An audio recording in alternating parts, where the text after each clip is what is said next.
Est-ce que je peux te poser 22 questions? Oui, bien sûr. Comment ça va? Bah écoute, ça va bien. Je suis un peu fatigué, mais bon, c'est normal. Et puis, ça va plutôt bien. Cool. Quel type de karma yoga tu fais ici à l'ashram?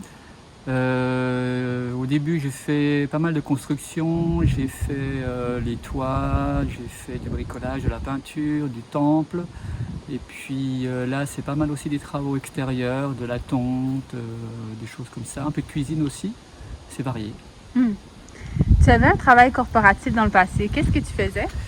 Je m'occupais en fait dans une société coopérative de mettre en place tout ce qui est activité plantes, donc des balades plantes avec des personnes qui venaient sur un site de cabane, de location de cabane. Et puis je proposais des cours de yoga, des massages aussi, donc très intéressant. Qu'est-ce qui t'a poussé vers le yoga? Ça fait à peu près 15 ans où je me sentais le besoin de me reconnecter à mon corps et puis je suis quelqu'un qui est très dans ma tête et du coup le fait de passer par le yoga ça me permettait vraiment de m'ancrer, de sentir les choses, de sentir mon corps et de me reconnecter davantage à mon corps. Home Serge, Om. France ou Québec? Oh, très bonne question. Je dirais plutôt France. Le Québec, je ne connais pas forcément.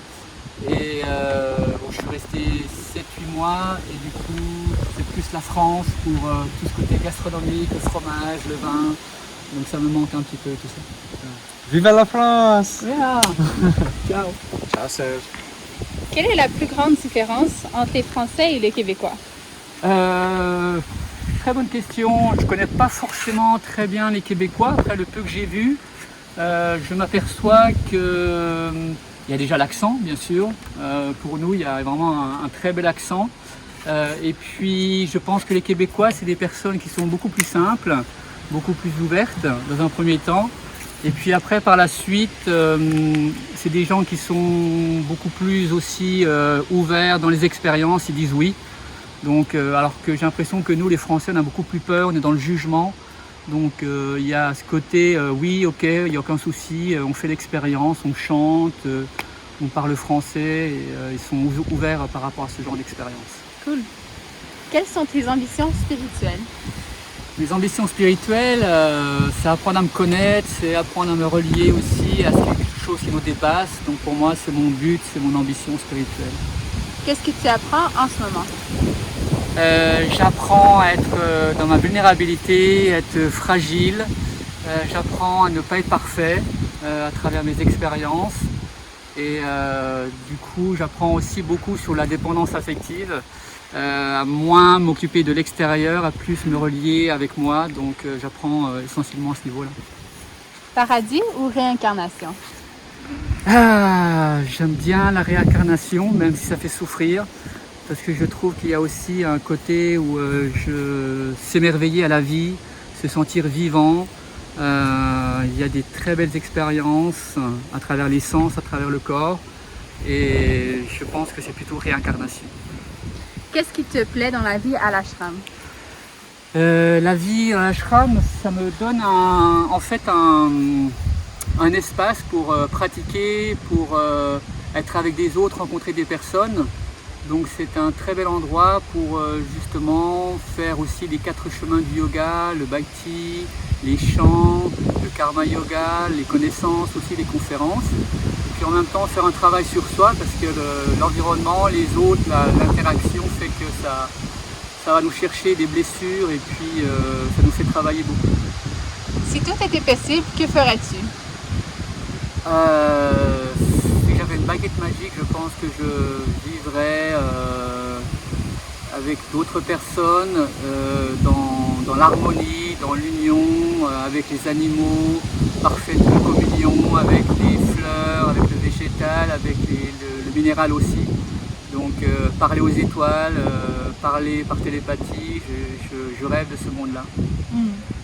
Quel est ton passe-temps préféré? Je me promène beaucoup. J'adore la nature, j'adore regarder aussi les fleurs, les plantes, rentrer en relation avec l'environnement. Donc je passe beaucoup de temps dans la nature. Headstand ou Shavasana? Je dirais plutôt headstand parce que je crois que le Shavasana, elle est quand même assez difficile à faire, mine de rien. Et puis j'ai du mal à me détendre complètement, donc voilà, la posture sur la tête, j'apprends toujours. Et puis c'est une posture que je maîtrise quand même assez facilement.